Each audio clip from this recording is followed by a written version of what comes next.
mahilig sa gadget. 8 taong gulang pa lamang si Bridget ay nakitaan na siya ng pagkahilig sa gadget.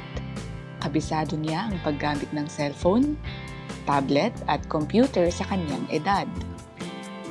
Naglalaro siya mula umaga hanggang gabi, hanggang sa hindi na niya namamalayan na nawiwili na pala siya rito. Lahat ng laro sa App Store ay kabisado niya. Dahil sa pagkahilig niya sa gadget, siya ay nahinto sa pag-aaral ng 2 taon.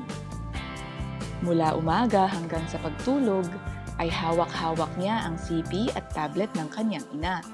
Kapag nalobat ang mga ito, ay computer naman ang hinahawakan niya. Umaga, tanghali, gabi ay naglalaro siya. Pindot dito, pindot doon, dot-dot dito, dot-dot doon. Ganyan umiikot ang buhay ni Bridget sa araw-araw. Pagligo at pagkain ay halos hindi na niya magawa.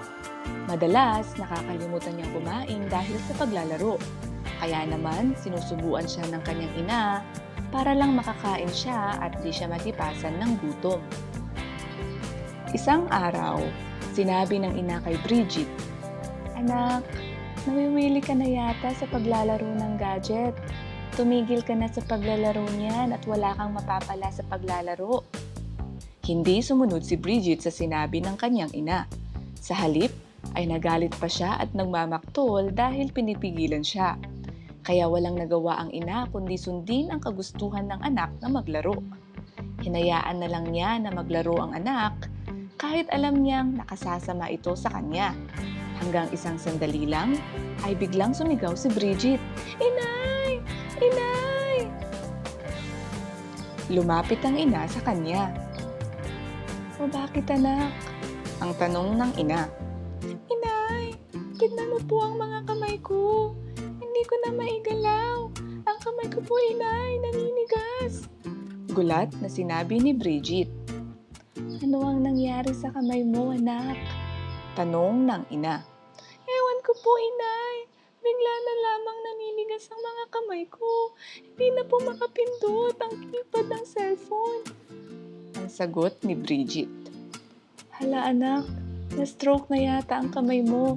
ang wika ng ina. Natakot si Bridget sa nangyari sa kamay niya.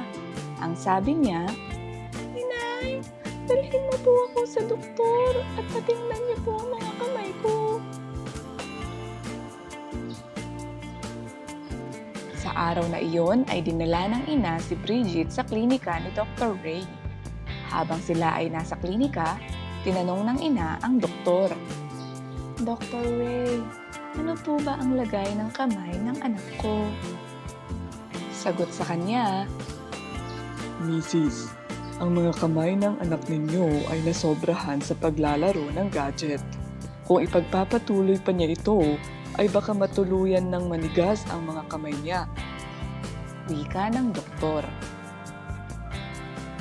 Biglang natakot si Bridget sa narinig niya, kaya nangako siya sa doktor at sa kanyang ina na hindi na niya gagamitin ng labis ang mga gadget.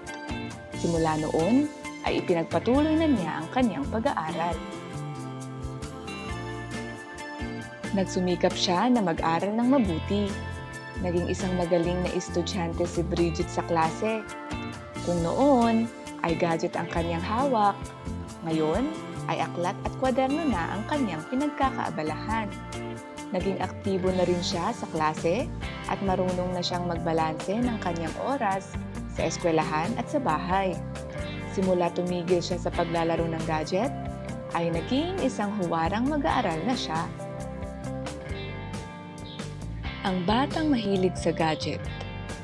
Ito ay isang kwentong hango sa tunay na karanasan ng mag-aaral at naaangkop sa kasalukuyang panahon.